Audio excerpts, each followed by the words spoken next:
پاکستان میں کار بنانے والے پلانٹس کا ذکر ہوتا ہے یا پاکستان میں بننے والی کاروں کا ذکر ہوتا ہے تو فہرست بہت مختصر ہے. یا تو ہونڈا کا نام آتا ہے یا ٹویوٹا کا نام آتا ہے یا سوزوکی کا نام آتا ہے. لیکن پاکستانیوں کے لیے اچھی خبر یہ ہے کہ ان 3 جاپانی کار بنانے والے کمپنیوں کی اجارہ داری اب اس لحاظ سے ختم ہوتی نظر آ رہی ہے کہ اب پاکستان میں کار بنانے کا نیا کارخانہ لگانے کا فیصلہ کیا ہے فرانس کی نامور کارساز کمپنی رینو نے. رینو نے کہا ہے کہ وہ پاکستان میں اب فوری طور پہ 10 ارب روپے کی سرمایہ کاری کر رہی ہے اور اس سے کار بنانے کا پلانٹ لگا رہی ہے. فی الحال وہ گندھارا کار پلانٹ جو پہلے سے موجود ہے اس کو استعمال کرے گی. پاکستان بورڈ آف انویسٹمنٹ کا کہہ رہا ہے کہ رینو پاکستان میں سرمایہ کاری کے تحت 2018 میں اپنے اسمبلی پلانٹ کا آغاز کر دے گی اور رینو کراچی میں گندھارا نسان کے اشتراک سے پلانٹ لگائے گی جس میں ابتدائی طور پہ سالانہ 16,000 گاڑیاں تیار کی جائے گی. بعد میں یہ تعداد سالانہ 50,000 گاڑیوں تک بڑھائی جا سکتی ہے.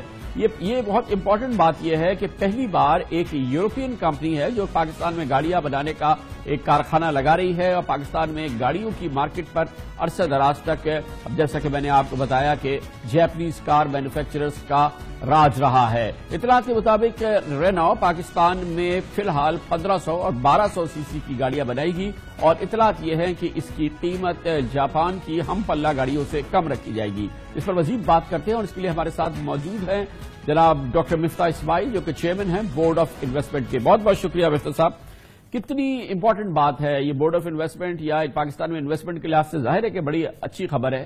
کیوں اتنی اچھی خبر ہے؟ آپ کیوں اس کو کہتے ہیں کہ یہ بڑی پاکستان کے لیے سرمایہ کاری کے حوالے سے ایک بڑی بہترین خبر ہے؟ شکریہ. دیکھیں بہت عرصہ ہو گیا کہ پاکستان میں کوئی نیا کار مینوفیکچرر نہیں آیا ہے اور یہاں پہ 3 ہمارے معزز کار مینوفیکچررز ہیں. تو ہماری کوشش تھی آٹو پالیسی پاس کرنے سے کہ ہم یہاں پر مزید کمپٹیشن کو فروغ دیں اور 1 یا 2 کار مینوفیکچررز اور لے کے آئیں.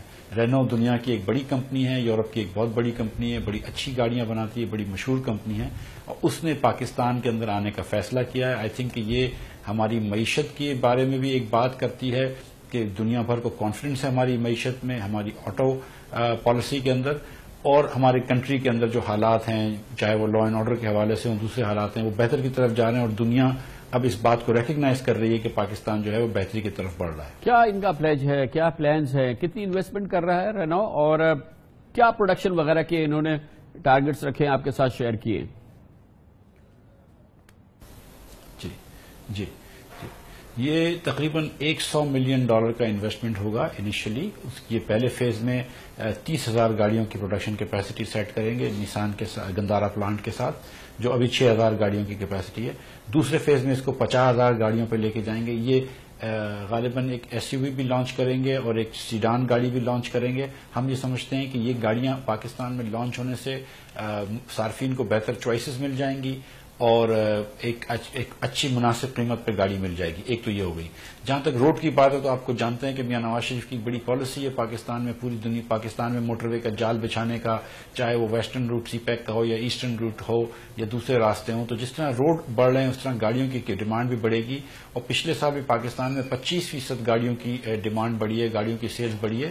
اور نہ صرف کہ نئی کمپنی جیسے کہ رینو آ رہی ہے اور دوسری ایک ہائی اینڈ کمپنی کوریا کی ہے، اس نے ٹرکس اور لائٹ کمرشل وہیکلز کے اندر پاکستان میں ڈیل سائن کری ہے. 2 چائنیز کمپنیز مجھ سے بات کر رہی ہیں.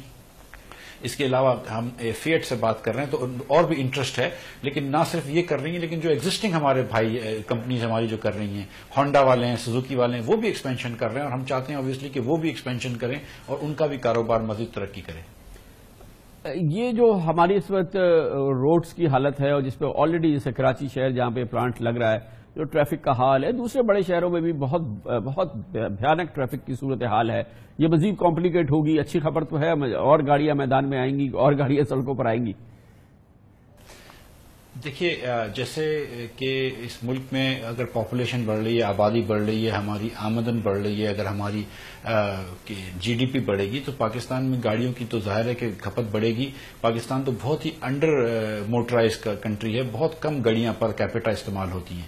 تو ہم کو بہت زیادہ گاڑیاں پاکستان میں بنانے کی اور بیچنے کی اور یوز کرنے کی ضرورت ہے. لیکن اس کے ساتھ ساتھ ہم کو روڈ رستے بنانے پڑیں گے، اربن پلاننگ کرنی پڑے گی اور یہ سب چیزیں تو بہت ضروری ہیں. یہ کام ہے حکومت کا نا کہ آپ اربن پلاننگ کریں، نہ کہ یہ کہ آپ ترقی کو روکیں۔